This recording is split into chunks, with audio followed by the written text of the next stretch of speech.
देश में आज एक अघोषित आपातकाल जैसी परिस्थिति आ गई है।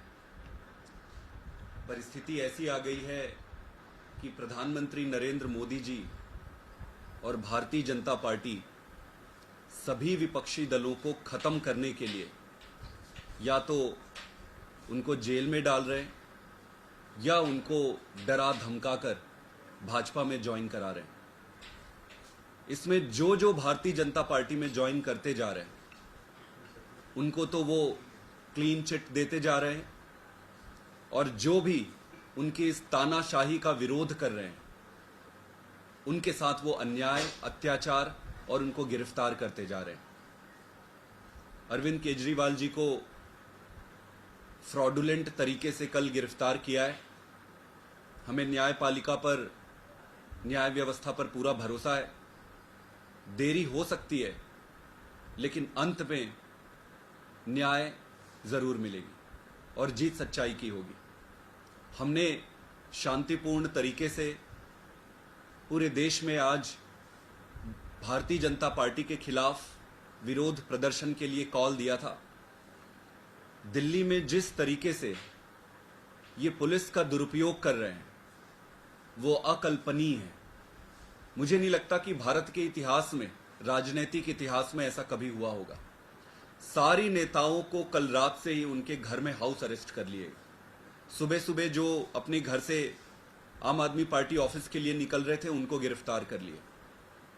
हम शांतिपूर्ण तरीके से प्रोटेस्ट कर रहे थे।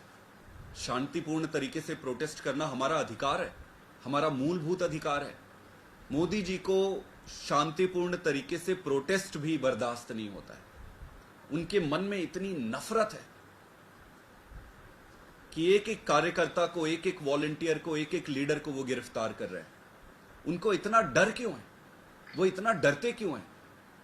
नरेंद्र मोदी जी दो तरह से ऑपरेट करते हैं।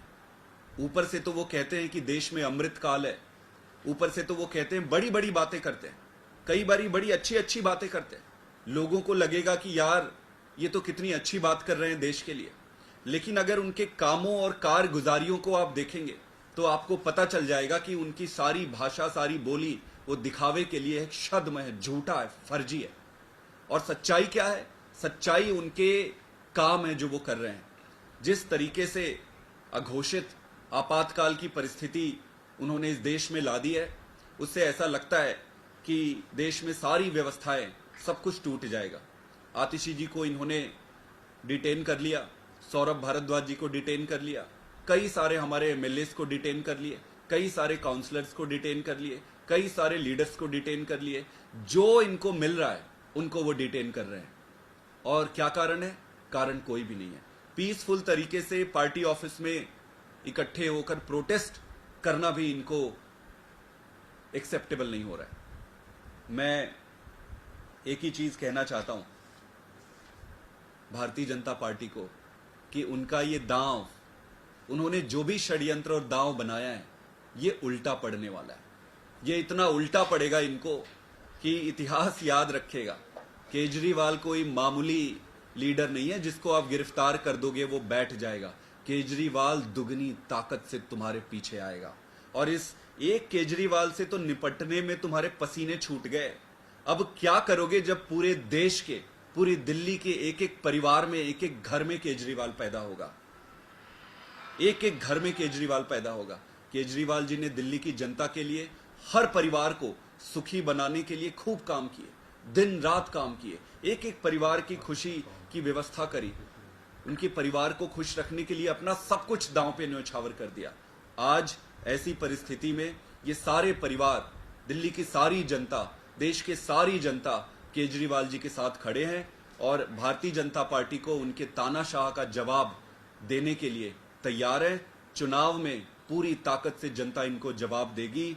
मैं एक ही बात कहना चाहता हूं कि अन्याय चाहे कितना भी मजबूत दिखे, उसका अंत सुनिश्चित है। Thank you. आप लोगों ने कल विपक्षी दलों से भी मिले, लेकिन आम आदमी पार्टी के अलावा कोई दिखा नहीं किसी पार्टी पर। नहीं, कल कांग्रेस पार्टी की तरफ से उनके लीडर्स वहां पे आए थे। लवली जी आए थे, संदीप दीक्षित जी आए थे। कांग्रेस पार्टी के सभी बड़े लीडरों का फोन आया है। राहुल गांधी जी का भी फ़ोन आया है और कई सारे बड़े लीडर्स का फ़ोन आया है।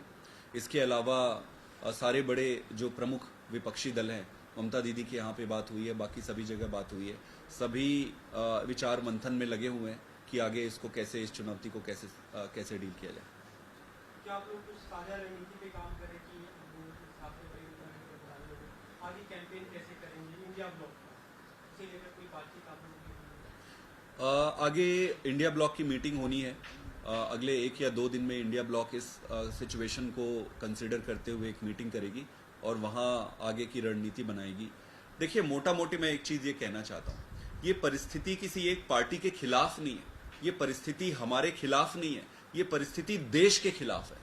तो ये सिर्फ हमारी जिम्मेदारी नहीं है अब इस परिस्थिति से निपटने का, देश की जनता की अब जिम्मेदारी है कि ऐसी परिस्थिति में इस अघोषित आपातकाल से कैसे बाहर निकला जाए।